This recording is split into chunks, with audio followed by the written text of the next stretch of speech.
Salut à tous, c'est Cyril71, bienvenue dans cette nouvelle vidéo. Nous sommes le mercredi 4 septembre 2019. Je viens vous présenter un nouveau point en ce qui concerne les ouragans sur l'Atlantique Nord.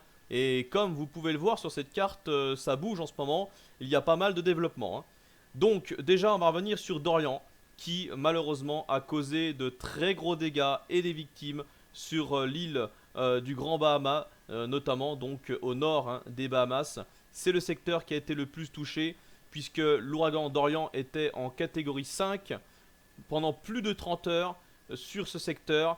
Donc ça a donné de très fortes pluies, hein, des inondations catastrophiques. Ça a ravagé l'île, des vents entre 300 et 350 km/h.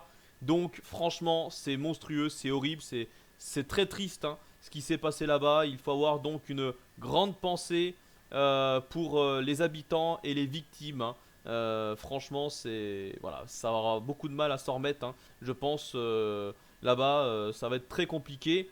Ensuite, l'ouragan Dorian est remonté, il a fini par rebouger, hein, il est remonté vers le nord, en perdant en intensité, hein, il est passé de la catégorie 5 à la 2 très rapidement, car justement, hein, c'est dû au fait qu'il est resté au même endroit pendant plusieurs heures. On ne sait pas trop pourquoi d'ailleurs il est resté bloqué comme ça, c'est un peu bizarre. Mais du coup, c'est ça qui a fait qu'il a perdu en intensité en se dirigeant vers la côte est de la Floride.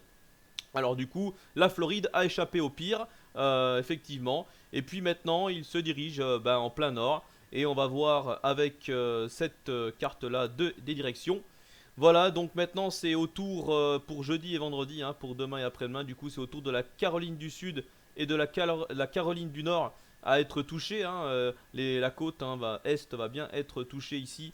L'ouragan devrait rester en catégorie 2. Donc il faut s'attendre à des rafales de vent autour des 160 à 180 km/h, il me semble.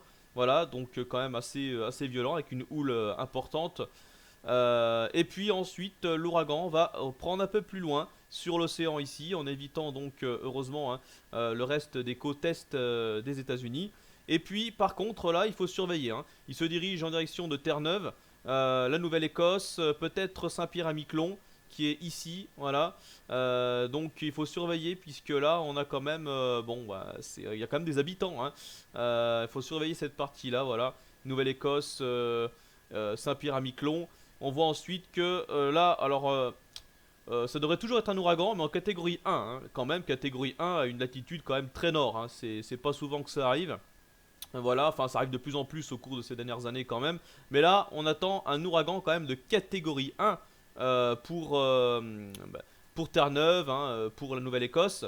Et ensuite, ça sera une simple tempête tropicale en arrivant ici. Donc vraiment tout au nord de l'Atlantique. Là, on a plus rien, plus de terre à partir de là. Normalement, en principe, Dorian devrait mourir.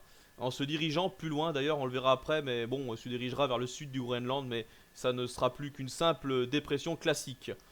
Voilà en ce qui concerne la suite de Dorian. Et puis on va regarder maintenant les autres phénomènes. Alors là franchement il y en a, hein. Alors on a Fernand qui s'est développé, hein, dans le golfe du Mexique, qui actuellement donne donc une tempête tropicale du côté des côtes est mexicaines.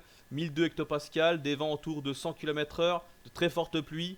Voilà, et puis on a d'autres phénomènes qui se sont développés également sur l'Atlantique. Alors on a toujours celui-ci, hein, qui est positionné un peu plus à l'est de Dorian, qui n'a pas l'air de se développer, hein. Cette onde tropicale ne devrait pas donner lieu à une future tempête ou un futur ouragan. Mais Gabriel, par contre, cette onde-là s'est bien développée. On l'a très bien vu d'ailleurs au cours de ces derniers jours. Cette onde avait beaucoup de potentiel pour devenir une tempête tropicale. Et bien c'est le cas. Voilà, tempête tropicale, 1003 hectopascales, des vents autour de 100 km/h, elle se renforce bien. Et par contre, elle se dirige vers le nord-ouest, hein. Elle ne se dirige pas vers l'ouest. Heureusement, elle se dirige vers le nord-ouest. Du coup, elle ne menace aucune terre et elle devrait rester pour l'instant une simple tempête tropicale. Donc, il n'y a pas grand-chose à dire sur Gabriel pour l'instant.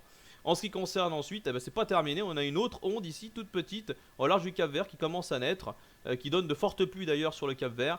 Elle est à surveiller également, celle-ci par contre pourrait se déplacer plein ouest, hein. Voilà. Bah écoutez, je vous ai tout dit, hein, sur ce point ouragan. On va suivre la situation de très près. Il faudra faire très attention avec Dorian, hein, qui va donc remonter en direction ensuite de Terre-Neuve. Et en sachant que ces deux phénomènes-là, Gabrielle et celui-ci, pourraient interagir avec Dorian. C'est-à-dire qu'elle pourrait un petit peu contrarier Dorian. Ça pourrait un petit peu modifier sa trajectoire, son intensité. Ça pourrait aussi donner lieu à quelque chose d'assez complexe, hein, au niveau prévision, puisque Gabriel, voilà, se dirige vers le centre de l'Atlantique Nord, va remonter plein nord-ouest, d'Orient comme ça. Du coup, voilà, ils vont se rapprocher. Il y a également ce phénomène en plein milieu, même s'il ne se développe pas, qui pourrait quand même un petit peu également interagir avec Dorian. Du coup, on a deux phénomènes ici qui pourraient rejoindre Dorian, en fait, qui partiraient vers le nord. En même temps que Dorian, du coup, franchement, il y a de l'action, hein. Ça risque de bouger entre ces trois phénomènes. On suivra ça dans les prochains jours. Voilà en ce qui concerne ce point ouragan de ce 4 septembre 2019. J'espère que cette vidéo vous aura plu. Et bah, écoutez, hein, je vous dis très bonne fin de semaine à toutes et à tous. Et à très bientôt. Salut!